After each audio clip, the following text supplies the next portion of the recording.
जो झूठे आंकड़े सरकार रिलीज कर रही है तो सत्य से दूर है। एवरेज 52,43,000 तक आता है, इससे ज्यादा ही होगा, कम नहीं होगा। सभी स्टेट को जो प्रोडक्शन होता है उसको 15 दिन पहले हम उसको प्रेडिक्शन दे देते हैं। कई जगह पे क्या होता है, वैक्सीन आया और ज्यादा काउंटर खोल दिया और एक काउंटर पर, एक सेंटर पर 200 डोज मिला और आपने बोला लिया 400 को, 600 को, तो स्वाभाविक तौर पर वैक्सीन नहीं है इसी बूम उठती है कि यहाँ कई सम्मानीय सदस्यों ने कहा कि भारत सरकार आंकड़ा छुपा रही है। भारत सरकार जो स्टेट गवर्नमेंट आंकड़ा भेजती है उसको कंपाइल करके पब्लिश करती है और एक किया तब जाके देश कोरोना क्राइसिस के सामने लड़ने के लिए सक्षम खड़ा हुआ और उसको अच्छी तरह से लड़ सके। दूसरा, जब यहाँ बात हुई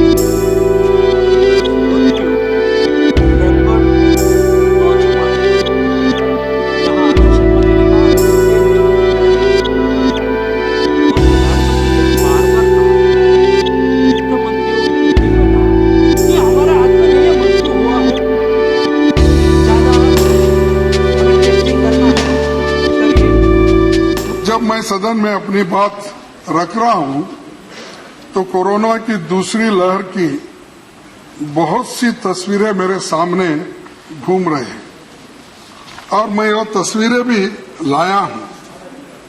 कैसा जो गंगा नदी में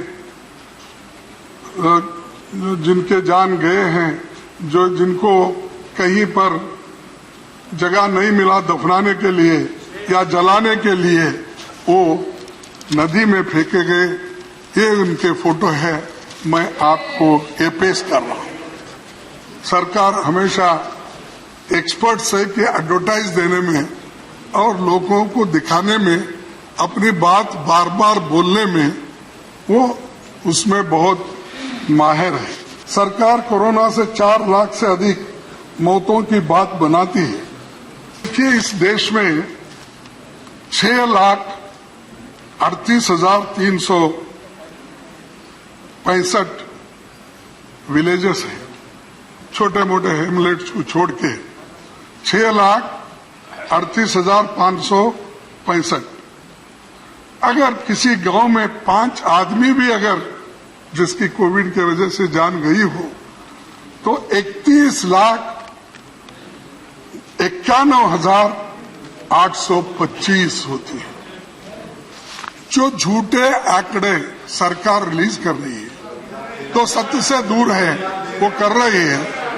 इसके लिए अब number of cities, urban towns, ये 7,935 है। तो इसमें एक 10 भी अगर अब एवरेज ले लिए तो 7,93,500 है। नंबर ऑफ मेट्रोपॉलिटन सिटीज 18 है, 20,000। इसका बिना विश्वम जी 3,60,000। तो एवरेज 52,43,000 तक आता है, इससे ज्यादा ही होगा, कम नहीं होगा। आरएसएस के प्रमुख ने एक बात कही, जो लोग चले गए वे मुक्त हो गए, बोले आरएसएस प्रमुख। तारीख है 15 मई 2021 की। हम क्या कर रहे हैं कि चुनाव करा रहे, इलेक्शन में मग्न है, बड़े बड़े भाषण कर रहे हैं, सभाएं कर रहे हैं और लोगों को एक तरफ कहते हो कि डिस्टेंस मेंटेन करो, दूरी रखो, मास्क पहनो। भाई आप क्या कर रहे थे वेस्ट बंगाल में? आप क्या कर रहे थे दूसरे राज्यों में जब चुनाव चल रहा था?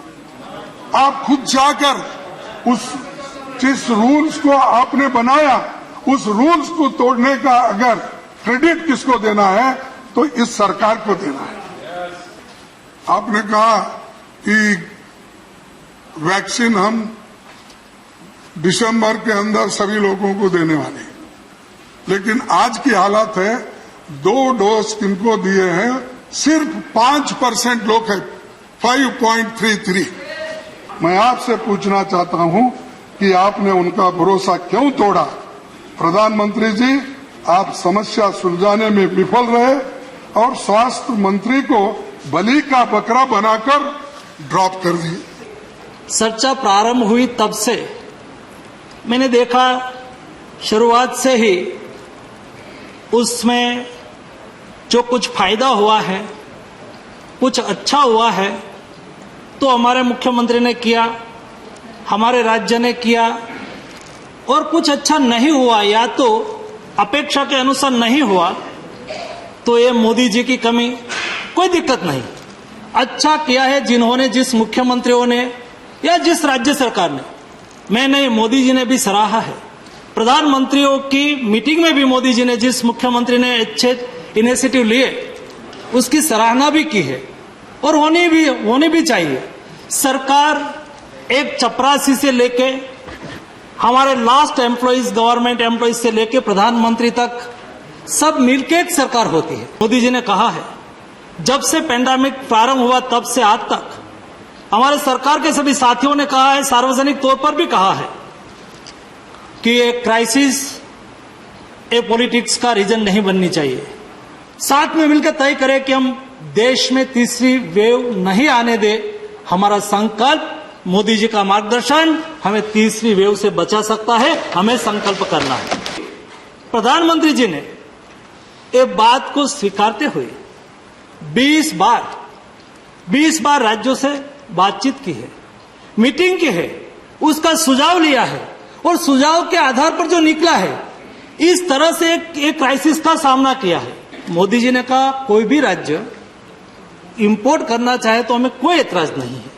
हम भारत सरकार की ओर से दुनिया के साथ बातचीत कर रहे हैं, हमें नहीं मिल रही है, लेकिन भी कोई स्टेट को मिल जाए तो हमें कोई एतराज नहीं है, वो ला सकते हैं।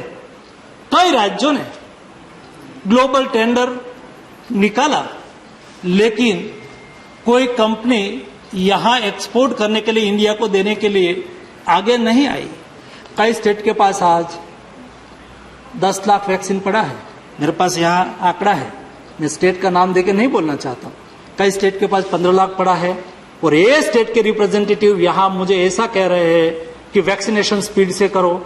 आपने जो कहा ना कि वैक्सीन क्यों दे दिया, वैक्सीन हिंदुस्तान को नहीं देनी थी, लेकिन जब वैक्सीन मार्केट में आई और उस वक्त हम क्या बोलते थे कि क्यों ऐसा बोलते थे हम, सारी दुनिया में वैक्सीन एक पेंडेमिक का सॉल्यूशन होता है, ये लगा ये इसका नाम से है, उन्होंने ली है, ये पार्टी की है, ऐसे कमेंट करके देश को गुमराह किया गया था। और वैक्सीन की शेल्फ लाइफ 6 महीने की होती है, हम लगाए भी नहीं, हम किसी को दे भी नहीं तो बिगड़ जाएगी, तो कंपनी को हम क्या कहेंगे। मोदी जी ने तो कहा कि कोई बैकलॉग है तो भी डाल दीजिए, क्यों छुपाए, और छुपाने का कारण भी क्यों है, उसके लिए कोई स्टेट से कम आंकड़ा है तो कोई उसके लिए उसकी रिस्पॉन्सिबिलिटी फिक्स हो गई, ऐसा तो नहीं है।